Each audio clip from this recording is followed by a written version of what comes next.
नमस्कार, मैं प्रेयसी और आप देख रहे हैं भारत एक्सप्रेस यूपी का डिजिटल प्लेटफॉर्म।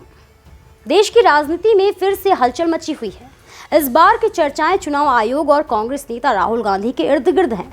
चुनाव आयोग ने राहुल गांधी को 7 दिन का अल्टीमेटम जारी किया, जिसमें उनसे कहा गया है कि वे आरोपों को स्पष्ट करें। इस मामले पर प्रदेश के मंत्री असीम अरुण ने प्रतिक्रिया दी। उन्होंने कहा, राहुल गांधी को जवाब देना चाहिए। चुनाव आयोग ने स्पष्ट किया है कि वह किसी के पक्ष में नहीं है और न ही किसी के खिलाफ है। सभी के साथ समान व्यवहार करता है। यह लोकतंत्र के लिए अच्छी बात है। मंत्री ने आगे कहा कि चुनाव आयोग का उद्देश्य केवल आरोपों की जांच करना और सभी राजनीतिक दलों के साथ निष्पक्ष रहना है। उन्होंने ये भी बताया कि अगर पंजीकरण, बीएलओ कार्य या जिला मजिस्ट्रेट के कर्तव्यों में कोई त्रुटि है तो उसे तुरंत सुधारने की आवश्यकता है।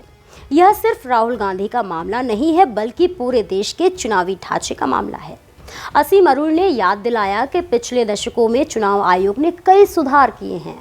मतदाता सूची का डिजिटलीकरण, ईवीएम का उपयोग, चुनावी नियमों का सख्ती से पालन, ये सभी कदम चुनाव को पारदर्शी और निष्पक्ष बनाने में मदद कर रहे हैं।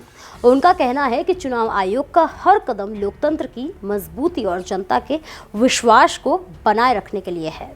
इसके साथ ही उन्होंने और क्या कुछ कहा, आइए सुनते हैं।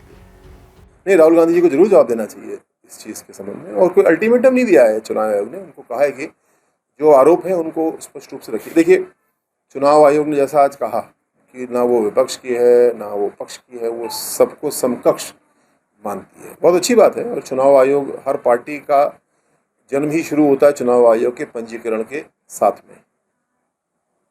चुनाव आयोग या बीएलओ या डिस्ट्रिक्ट मजिस्ट्रेट, किसी के काम में कोई त्रुटि हो सकती है, उसको सुधारना भी पूरे देश का काम है।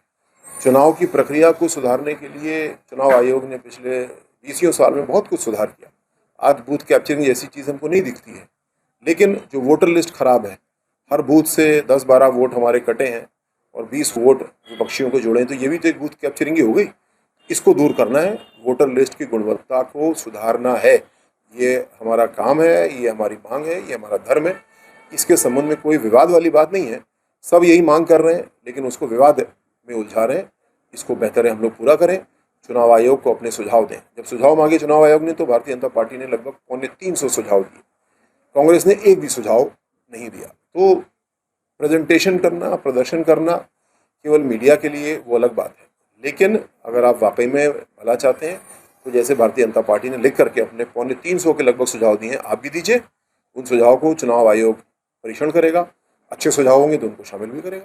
ऐसे ही और भी उत्तर प्रदेश की बड़ी खबरों को देखने के लिए देखते रहिए भारत एक्सप्रेस यूपी का डिजिटल प्लेटफॉर्म।